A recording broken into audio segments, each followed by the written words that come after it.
I was on the 52nd floor with a glass of scotch in my hand, a skyline that looked like a trophy case, and a heart that felt like an empty room. Then I glanced down through the glass and saw a woman holding a cardboard sign on the corner wind, pushing her hair back, two little girls pressed to her sides.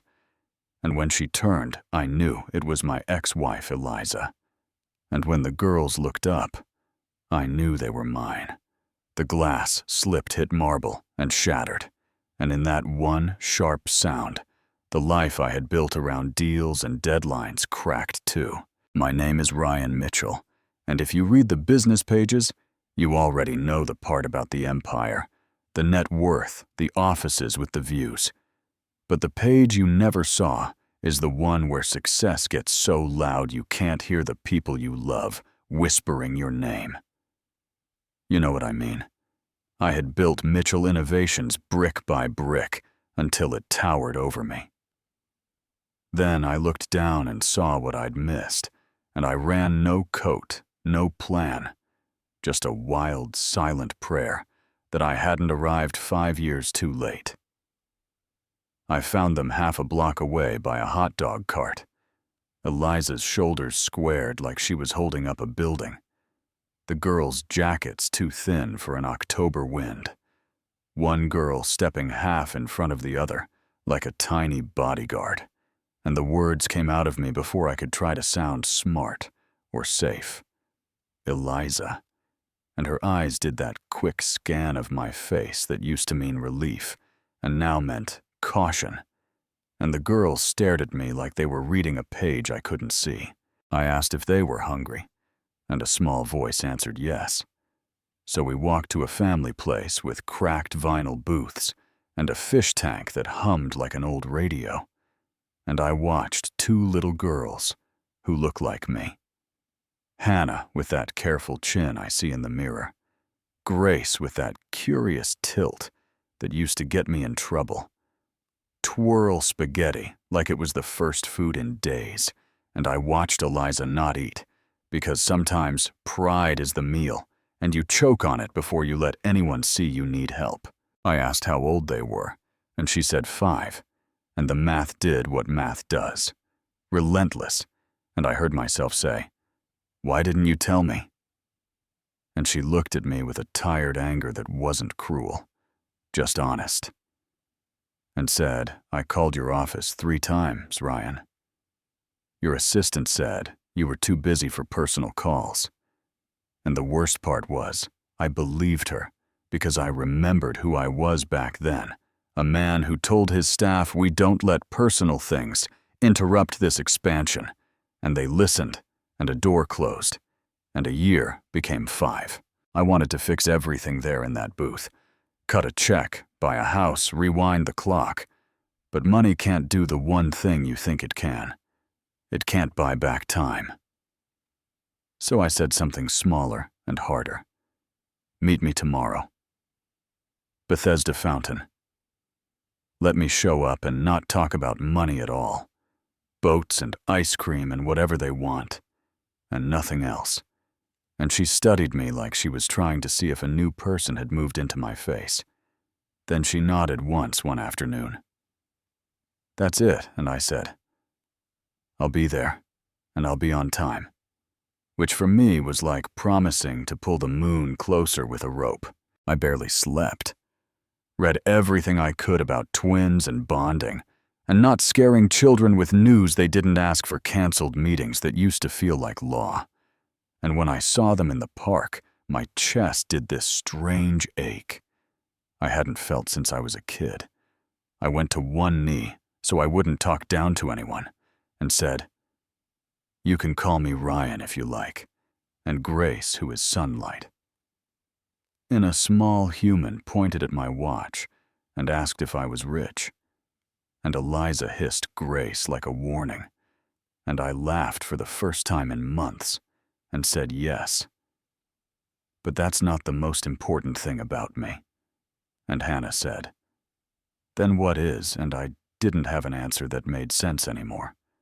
So I said, "I'm still figuring that out.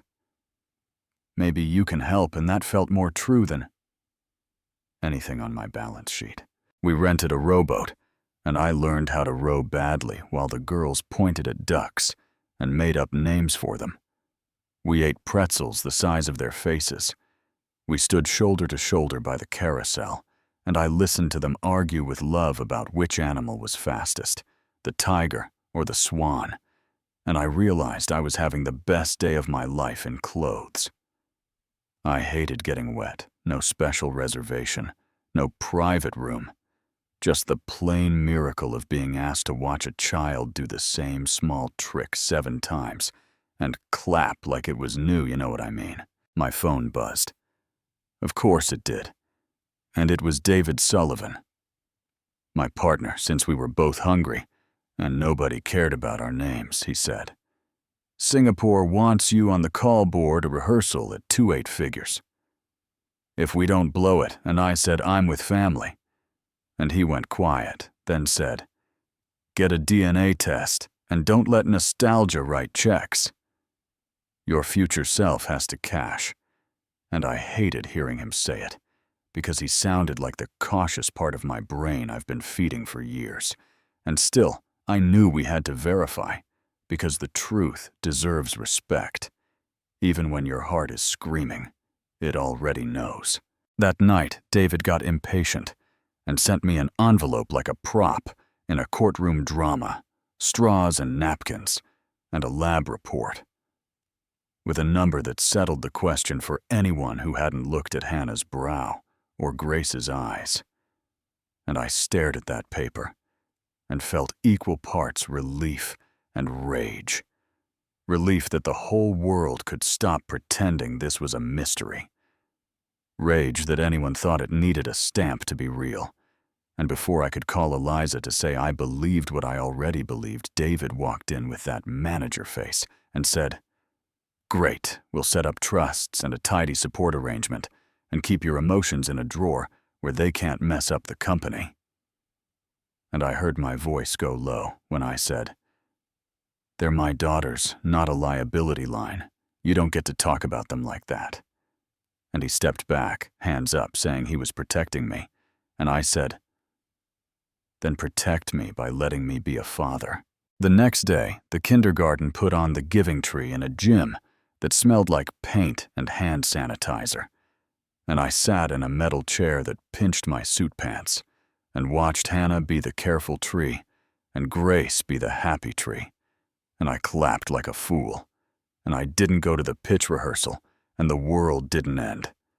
And when Eliza said, you didn't have to be here, I said I did.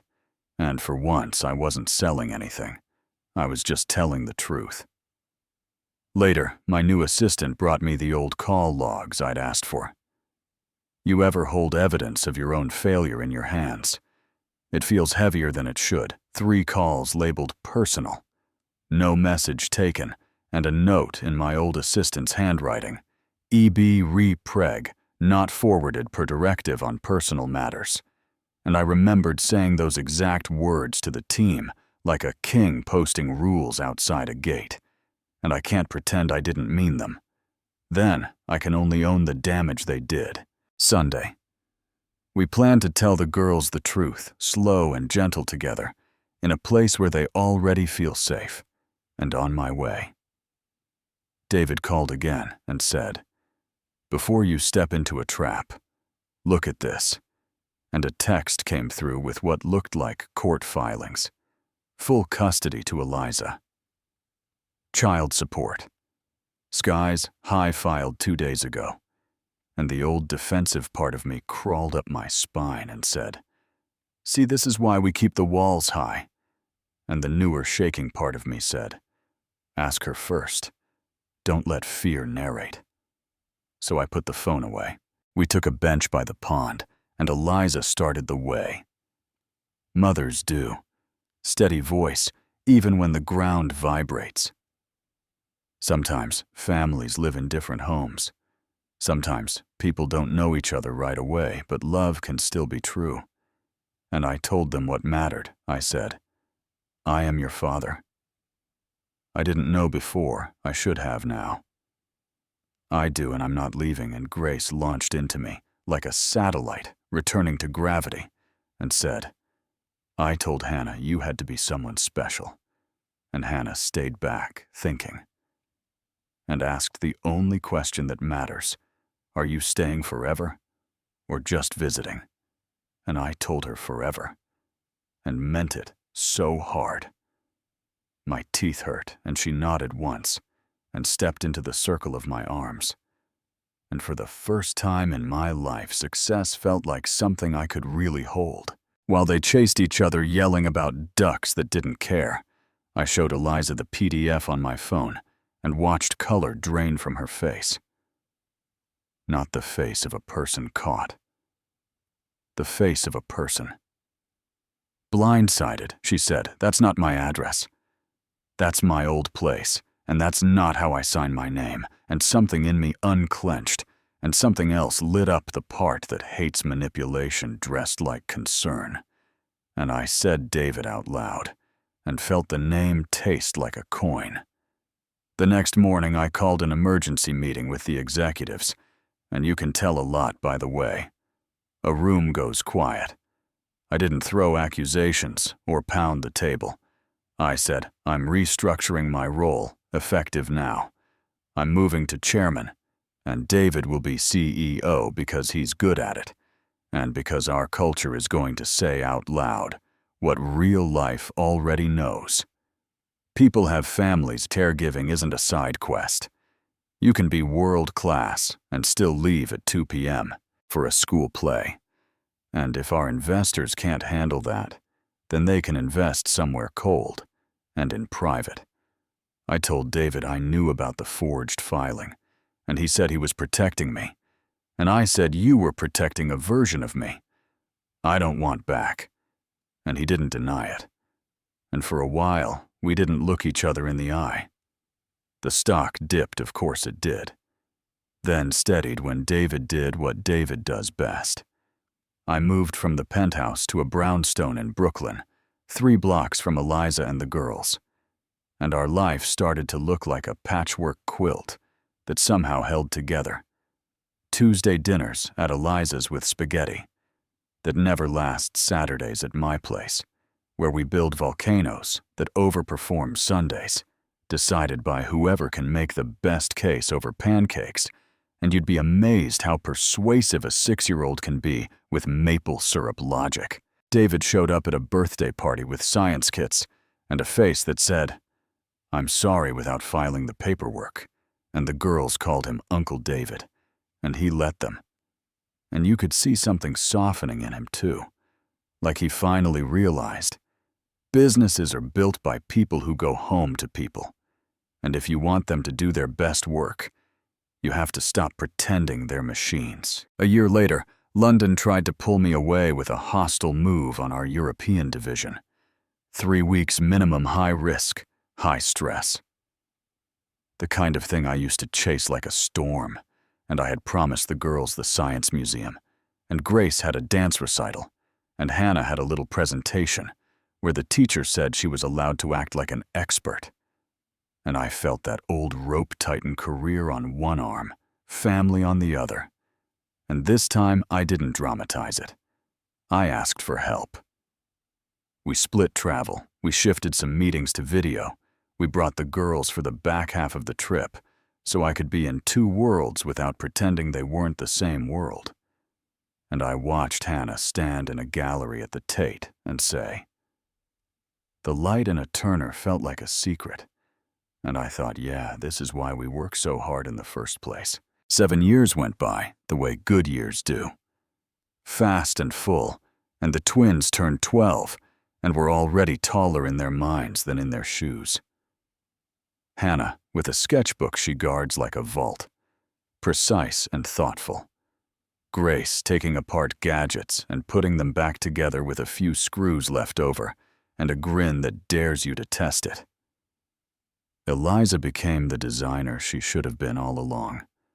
Confidence like quiet thunder, and the 4 of us started to look more like a family than a situation. Which is the best promotion I've ever received. On the morning of their birthday, we strung paper banners in the backyard and the sprinkler made a rainbow out of nothing. And Uncle David showed up with kits and jokes, and not a single email printed out. And the girls yelled, "Dad, watch this," in that tone kids use, when what they mean is, "Watch me again and again, until you forget we did this yesterday." And I watched gladly, like it was my job. Because all the fancy titles I've ever had don't stack up against the word those two gave me for free. People ask if Eliza and I got back together, and I don't answer that neatly because the truth isn't neat. We learned to co-parent first because the girls deserved a house without a fault line. Then we learned to be friends, who look out for each other's careers and sleep. Then one day, our hands started finding each other on walks without needing to make a speech about it. So what do you call that? A beginning? Or a continuation? Yeah, that happened. And I don't know what label earns it. I just know it feels like a door that's open and nobody's rushing to close it. If you're waiting for a moral, I don't have a bumper sticker for you. I have a moment when a glass broke, and I had to choose between running back to a table to pay a bill and running toward a corner where my past and future were huddled in coats too thin for the weather. And I picked the street. And I've been picking the street ever since, and a strange thing happened. The company didn't die. It got better because it turns out people do better work when they don't have to pretend the rest of their life is a hobby. And I didn't turn into a saint. I turned into a father who shows up, and a man who says I was wrong, and a partner who believes protecting me doesn't mean isolating me from the people I love. Now here's the part I want to ask you about, because this is where folks go to war in the comments. And maybe that's good. Maybe we should turn the lights up on the gray areas we like to hide. If someone keeps a pregnancy secret because they know you're married to your job, are they protecting their kids or crossing a line you never recover from? And if a founder skips a board rehearsal for a kindergarten play, is that irresponsible? Or is it leadership that finally looks like the world we actually live in? And if a friend forges a legal wedge in the name of the company, then apologizes and becomes the uncle who shows up with science kits and patience, do you forgive him fully? Or do you put a lock on the part of yourself that believed him? Tell me where you land. Tell me what you've seen in your own life. At work, where policy and humanity collide. At home, where love and pride keep switching seats. In courtrooms where paper tries to speak louder than people. Drop your city and the time where you're watching, so I can picture you in your own corner of the map. And if you think people can choose better the second time and still be the same person underneath, hit like. So this story finds someone who needs the nudge to make a call, to show up to pick the street.